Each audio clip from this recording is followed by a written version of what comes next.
the truck hooked up to the trailer, and this is it. This is the moment of truth. We are taking the C6 competition drift car build to test for the first time, to drift. It's past the first start, first drive, made it 1100 horsepower on the dyno. Everything seemed happy and healthy. But this is what it really comes down to, is how will this thing drive? How is everything gonna work together? How are all the concepts going to translate to reality? Did we do a good job? You know, were all the many, many hours of work put into this thing and all the thought in each and every part and piece, is it all gonna pan out? Am I gonna be happy driving the car? Am I gonna like the car? Am I gonna be able to get used to it quickly? There's a lot of questions here, and this is really the biggest moment for me of the build, is this test. If this goes really well, we are in good shape. If it doesn't, you know, it gets real tricky. So that's that. We got the car loaded up in the trailer. It's a tight fit in here, so we have to back it in. We got it as ready as it's gonna get. We've gone through everything front to back, and aside from body panels, it should be good to go as far as we know. We're waiting on the body panels so that way we can spot any problems more easily, work on it. We've got our set of gears, our gear change tray, we've got fluids, we've got tires. It's time. It's time. So I'm gonna close this trailer up, hit the road, and head to OSW for some testing. Hopefully Florida cooperates and we get at least some dry track time, because this is not really a driving in the wet kind of car. Should probably bring the roof just in case. Well, so far Florida weather not cooperating, but it's been rainy on and off today at my house, so I'm hoping best case it'll rain and then stop. This is a terrible time of year to try to test a car when you live in Florida.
amazing. The track being patchy sucks. What? The track's patchy. So it's like I'm trying to avoid the wet spots. But I was gonna keep lapping it, but I'm like, I should pull.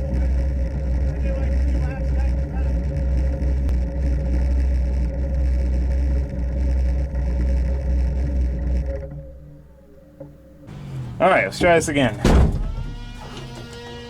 I gotta try to contain myself, but also I just want to keep ripping it.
It was fine. It was like 197, and then when I pulled in here, it just like shot up to 230. This for sure was not making any. That one's hard to tell, to be honest. Is there two? The what? 2 water pump? No, just this one. That one's hard to tell though when it's on or not. All right, we're going out for our second set of tires. We did about 6 laps on the first set. We did get into the ignition cut that I set up. It was either, I don't think it was oil pressure cut based off the log. I think it was air fuel. I had it set a little aggressive. So like anytime it was in boost and dipped anywhere near 13s, it would cut. So I changed that. We did have coolant temp. The coolant temp was totally fine. And then when I pulled in the pits, it just started getting hot. The radiator wasn't hot. I think we had an air pocket, so we bled the system again.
But my hope was that like I would get in it and feel like, wow, I'm already super comfortable in this. Oh, yeah. And I do. I feel great. Yeah, I feel probably better than I do in my Miata already, really which is what I was hoping for. Yeah. Like all that extra angle, Yeah. the front, the steering feels phenomenal. The MR2 pump, or not MR2, the mini pump feels great. Yeah, no notchy, electrical shit. no notchy, no nothing, Nice. dude. The shit makes a gajillion horsepower. We're only on damn 7 pounds of boost, which is Not lagging at all. no. Because I can come off the handbrake and just like roll into the throttle and it'll come back up. I've been forcing myself since it's a light flywheel to give it a couple revs, but like as I'm on the handbrake. But then look at Ben ripping his M3. Is he really? Yeah.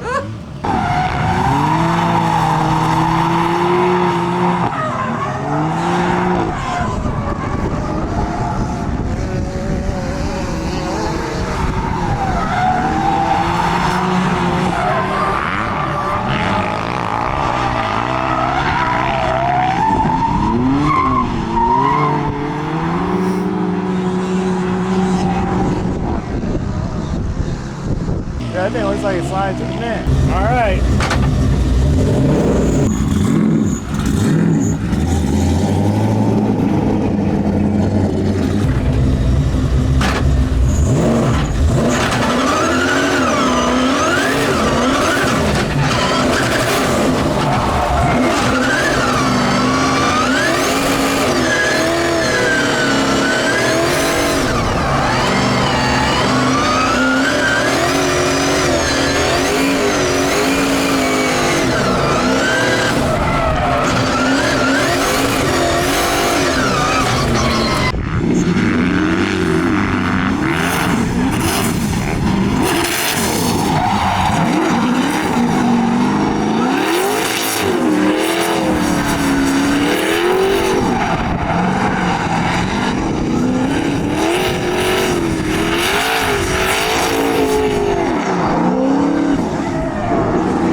Set up the auto data logger. I keep forgetting the data log. All right, well, we have been running the tires at about 20 pounds. We don't have any grip chassis dialed in the sense we have no toe or anything like that. Skid pad doesn't really have much grip to begin with. So we just aired down to 12. We got the freshest set on. These are just a scrub wet set, so they've got full life. All the other sets were like 30% tread. We got the shocks softened up, so we're gonna see what some real grip feels like. Probably keep the boost at 5, 6, let her eat. Let's see what it's like. All right, let's see what some grip feels like.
off to see if that's what's doing it. Yeah, see it cooled down to 170, no problem. Like the fans are off.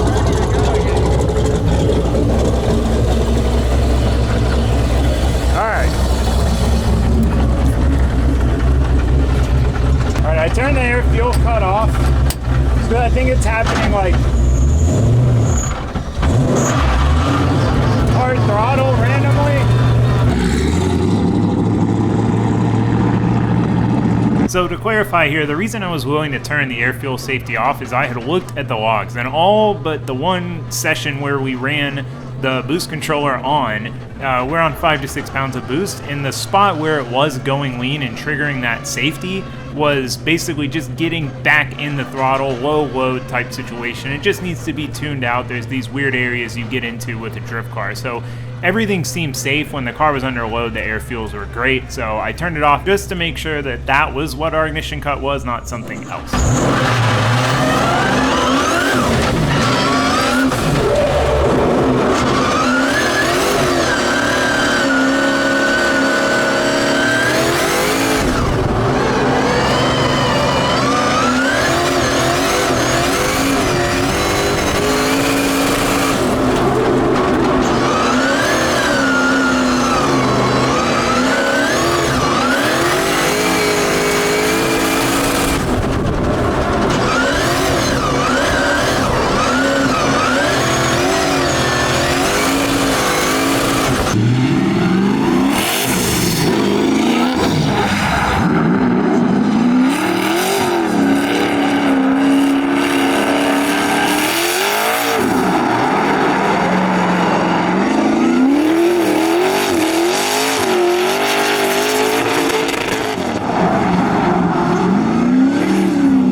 Absolutely nuts. All right.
So this whole time we were running on 5 to 6 pounds of boost. I turned the boost controller on one time and then forgot to turn it on the rest of the times, and it was still plenty of power.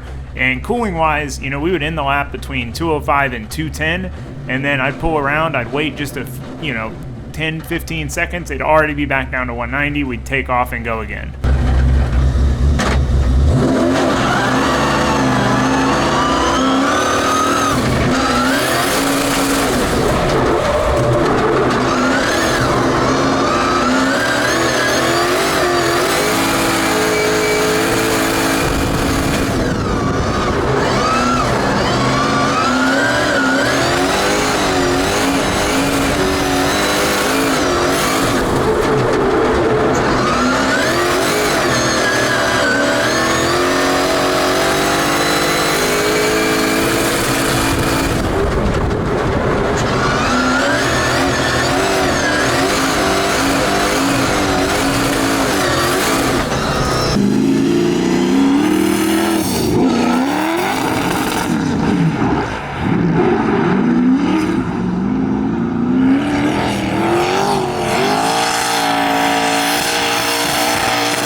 Someone was just telling me something, so I had to film You it. built a very, very high-level car. You have 0 issues, and it performs flawlessly. So I'm so pleased. Thank you. It looks awesome. I'm not an LS guy, but I like this a lot, and I would put this in my car if I could.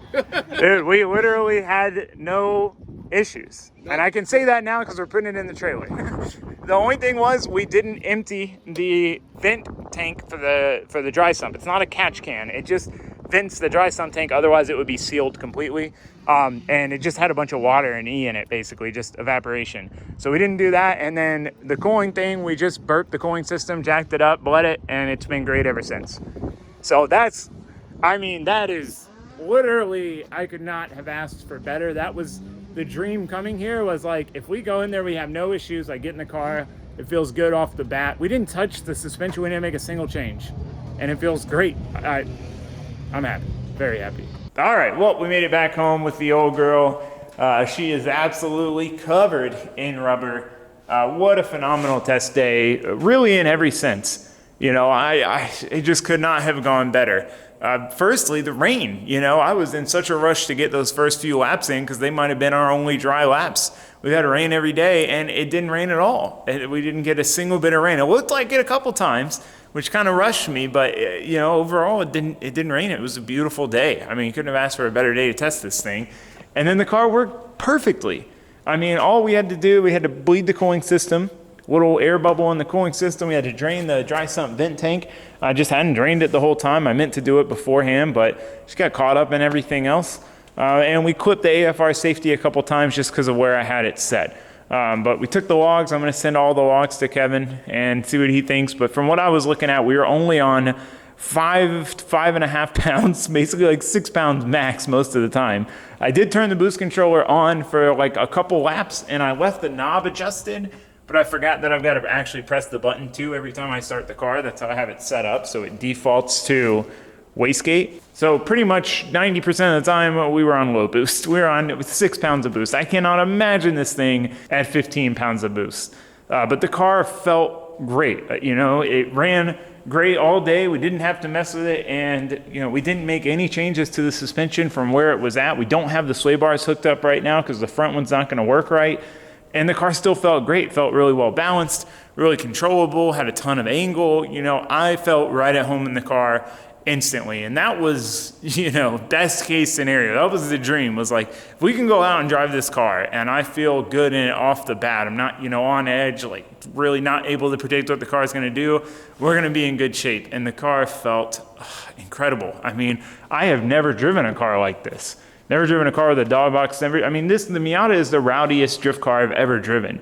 So to take that huge step to this thing, man, it just felt incredible. The feeling of rolling through the gears with the dog box, the wastegates, pow, pow, pow, you know, on the limiter, and the car just making so much power. I just can't believe how much power it makes on low boost. It just, all in all, is amazing. And it's a good vindication for us for how much time we spent on the details of this car and how long we poured over every decision on where to put every last thing and why, and taking our time to make sure it was right. Because for me, there was no point in building this car if we were going to rush it. You know, the LS Miata has been super reliable. We don't have to pop the hood at the event. Like, we literally don't touch the car at the event besides fuel and tires. And as much as this is a crazier car and is going to need more maintenance, I wanted this car to be that way. And that's why we took our time. So for all the quit building, just start driving it, stop building a show car, yada, yada, quit milking it people, this is why. This is why we milked it. Because you're going to spend the time at some point. You might as well spend it in the beginning. This is a car I didn't want to end up wanting to redo everything after it was done. I wanted to do it right the first time, and I am exceedingly happy with how it turned out. Obviously, there's more testing to go. We've got to tandem it. We've got to get more comfortable in the car, I'm sure. Even though I feel good right now, I'm sure once I start tandeming it and we're in comp and stuff, you know, it's going to be different. But so far, I am in love with this thing. It is everything I hoped and dreamed it could be. I could not be happier, man. What a feeling. What a feeling. You know, we've only been working on it for 6 months, and we've taken breaks to fix this thing and go to multiple competitions all over the country, but it's been a pretty head down, nothing but this car 6 months, and it feels like it's really paying off, and I couldn't be happier. So anyway, I'm going to quit jibber-jabbering. I'll probably jibber-jabber your ears off because it's just such a mind-blowing thing. It still hasn't fully settled in. But yeah, so I guess I'm gonna let you guys go. Let me know what you think of the Vette testing. I cannot wait to drive it some more. We're gonna be getting the body panels on it, getting it sorted out, hopefully taking it testing again here in a week or so, and just keep testing and getting comfortable. And then hopefully everything stays together and we're ready for round 4. So anyway, thanks for watching. Thanks for subscribing. I do hope to see you next time. Goodbye.